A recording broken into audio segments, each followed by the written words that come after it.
بسم اللہ الرحمن الرحیم۔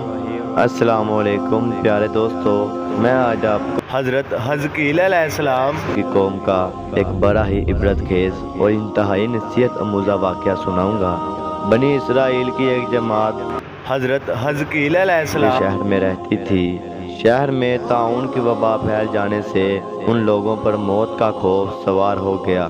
یہ لوگ موت کے ڈر سے سب کے سب شہر چھوڑ کر ایک جنگل میں بھاگ گئے اور وہیں رہنے لگے۔ تو اللہ تعالیٰ کو ان لوگوں کی یہ حرکت بہت زیادہ ناپسند ہوئی، چنانچہ اللہ تعالیٰ نے ایک عذاب کے فرشتے کو اس جنگل میں بھیج دیا، جس نے ایک پہاڑ کی آڑ میں چھپ کر اور چیخ مار کر بلند آواز سے یہ کہہ دیا کہ موتوا، یعنی تم سب مر جاؤ۔ اور اس مہیب اور بھیانک چیخ کو سن کر بغیر کسی بیماری کے اچانک یہ سب کے سب مر گئے، جن کی تعداد 70,000 تھی۔ ان مردوں کی تعداد اس قدر زیادہ تھی کہ لوگ ان کے کفن و دفن کا کوئی انتظام نہیں کر سکے، اور ان مردوں کی لاشیں کھلے میدان بے گور و کفن 8 دن تک پڑی پڑی سڑنے لگی، اور بے انتہا تعفن اور بدبو سے پورے جنگل بلکہ اس کے اطراف میں بدبو پیدا ہو گئی۔ کچھ لوگوں نے ان کی لاشوں پر رحم کھا کر چاروں طرف سے دیوار اٹھا دی تاکہ یہ لاشیں درندوں سے محفوظ رہیں۔ کچھ دنوں بعد حضرت حزقیل علیہ السلام اس جنگل میں ان لاشوں کے پاس سے گزر ہوا تو اپنی قوم کے 70,000 انسانوں کو اس موت ناگہانی اور بے گور و کفن لاشوں کی پیروانی دیکھ کر رنج و غم سے ان کا دل پر آیا۔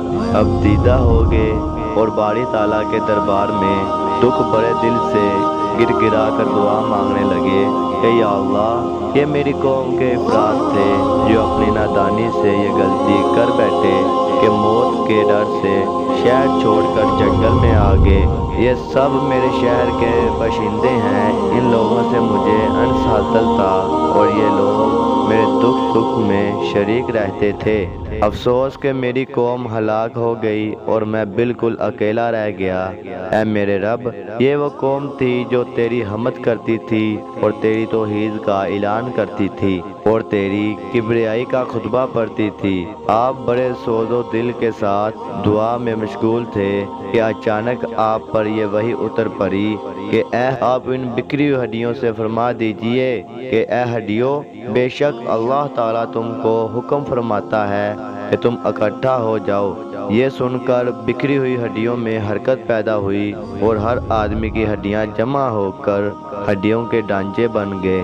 پھر یہ وحی آئی، آپ یہ فرما دیجئے کہ اے ہڈیوں، تم کو اللہ کا یہ حکم ہے کہ تم گوشت پہن لو۔